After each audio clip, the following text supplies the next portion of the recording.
কৃষকের ছেলে এমপি মন্ত্রী হলে জনগণকে ঠকায় না, এ ধরনের কথা বলে বারবার ১৪ গ্রামের মানুষের সাথে প্রতারণা করছেন সাবেক এমপি মুজিবুল হক।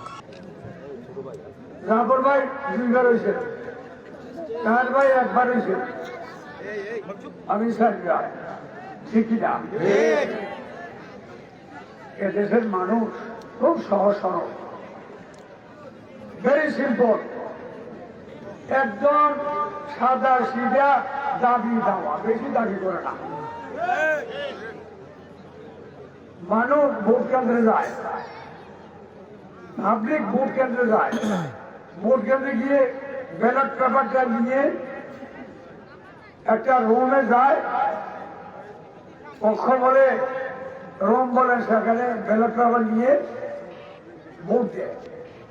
তার মনের একটা ইচ্ছা, আশা, আকাঙ্ক্ষা, আমি যাকে ভোট দিব সে লোক পাশ করার পর, আমার মনে সে পাশ করার পর আমার জন্য কাজ করবে, এলাকার জন্য কাজ করবে, এলাকার উন্নয়ন করবে, বিপদে আপদে ফাঁসে দাঁড়াবে, স্কুল কলেজ মাদ্রাসা মক্তব মন্দির পোল কালভার্ট রাস্তাঘাট ঘরে ঘরে বিদ্যুৎ এবং বিপদে আপদে আমার সেবা করবে, এই আশায় মানুষ ভোট দেয়। ঠিক কিনা বলে?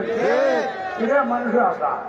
আমি বৈষম্য বিরোধী ছাত্র জনতার আন্দোলনে গত ৫ আগস্ট দেশ ছেড়ে পালান সাবেক প্রধানমন্ত্রী শেখ হাসিনা। এরপর থেকে কুমিল্লা ১১-১৪ গ্রাম আসনের সাবেক সংসদ সদস্য মুজিবুল হক মুজিব লাপাত্তা। বিক্ষুব্ধ জনতা তার গ্রামের বাড়ির বসুয়ারা ও রাজনৈতিক কার্যালয় ভাঙচুর করে। নিজেকে কৃষকের সন্তান পরিচয় দানকারী মোহাম্মদ মুজিবুল হক এমন কোনো অপকর্ম নেই যা তিনি করেননি। শূন্য থেকে হাজার কোটি টাকার মালিক বনে যাওয়া এই মুজিবুল হক মুজিবের সম্পদের বিবরণ শুনলে যে কারো চোখ কপালে উঠবে। তার সম্পদের হিসাব চেয়ে দুদকে একাধিক অভিযোগ হলেও মুজিবুল হকের প্রভাব ও ক্ষমতার কারণে আলোর মুখ দেখেনি এ সকল তদন্ত। ১৪ গ্রামে এমন কোনো অপকর্ম নেই যা তিনি করেনি। তার হামলা মামলার অত্যাচার থেকে রক্ষা পায়নি নিজ দলের নেতাকর্মীরাও।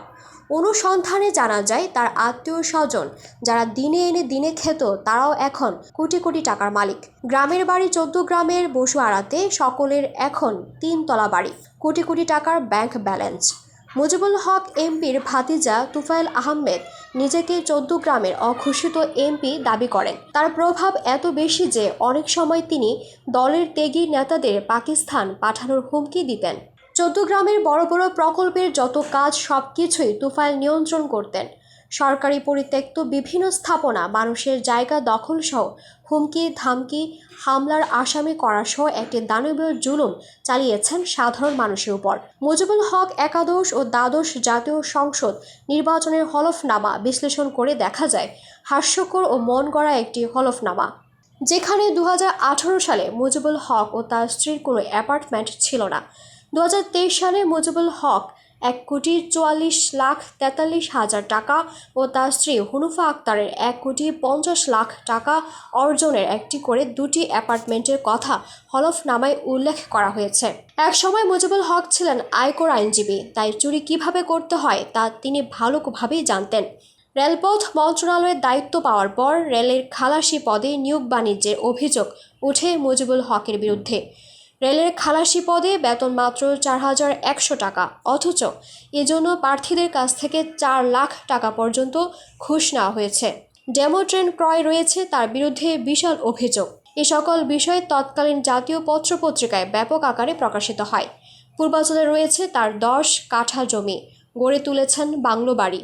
তার বিরুদ্ধে সংবাদ প্রকাশ করায় সাংবাদিক আক্তার হোসেন সাদ্দাম সহ ৪ সাংবাদিকের বিরুদ্ধে ২টি চাঁদাবাজি, মার্ডার মামলা ও রাষ্ট্রদ্রোহী মামলার আসামি করা হয়।